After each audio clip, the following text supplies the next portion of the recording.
BFM Business, intégral placement, idée de fonds.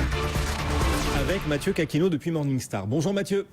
Bonjour. Un de nos auditeurs, c'est Jean, nous écrit sur notre site bfmbusiness.com et il nous demande, Jean, pourquoi il est intéressant d'investir sur les fonds d'actions internationales.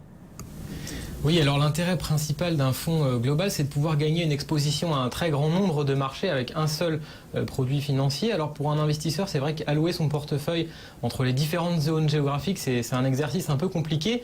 Avec un fonds d'action internationale, eh bien, vous laissez le soin au gérant de faire ce choix en fonction des opportunités qu'il va identifier. Si on regarde aujourd'hui, le marché mondial des actions reste largement dominé par les pays développés. En gros, le marché des actions américaines, c'est la moitié de l'indice MSCI World, suivi par l'Europe autour de 20% et le Japon autour de 8%. Donc si votre portefeuille n'est pas déjà très exposé en actions américaines ou européennes, eh bien investir dans un fonds d'actions internationales va permettre d'accroître la diversification à travers une exposition géographique élargie, mais également à travers l'exposition aux différentes devises. Et ça, c'est un moteur de performance aussi. L'année dernière, le MSCI World a gagné à peu près 11% en euros, contre 7,7% pour l'indice CAC 40. Mais c'est surtout sur le long terme que c'est intéressant, puisque le MSCI World a non seulement apporté un gain de performance supplémentaire, mais aussi avec une volatilité inférieure qui montre les bénéfices en fait qu'on peut attendre de la diversification. Et alors du coup, quels sont les conseils pour choisir un fonds d'action international quand on est un particulier ?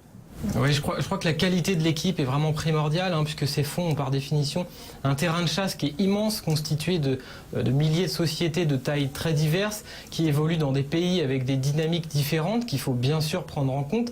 Et la gestion de ce type de fonds requiert des ressources que toutes les sociétés de gestion n'ont pas forcément. Concrètement, un seul gérant tout seul dans son coin aura sans doute du mal à s'en sortir.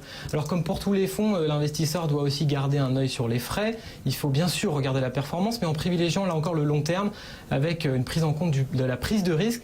Au final, ce qui est important, c'est que le track record, l'historique de performance bâti par l'équipe doit être cohérent avec la stratégie qui est mise en place.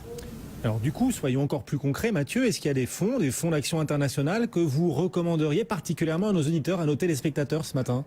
Oui, on aime particulièrement le fonds Dodge & Cox Global Stock, un fonds noté Gold. C'est vrai que la société Dodge & Cox est encore peu connue en France, elle est basée aux États-Unis, mais nous on l'apprécie particulièrement parce qu'elle prend bien en compte l'intérêt des investisseurs sur le long terme.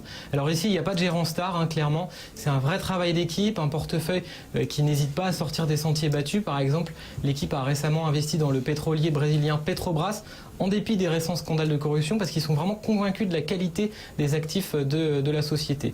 Un autre fonds intéressant, bien qu'un peu cher par rapport à la concurrence, c'est le fonds Fidelity World, qui est lui noté Silver, géré par l'expérimenté Jeremy Podger. Alors Podger, il est aux commandes que depuis 2012 de ce fonds, mais il a pendant plus de 10 ans avant géré des fonds d'action internationale avec succès. On peut aussi citer le fonds M&J Global Dividend, lui qui présente un intérêt pour les investisseurs avec une approche un peu différente, puisque là on s'intéresse aux actions à dividendes élevés.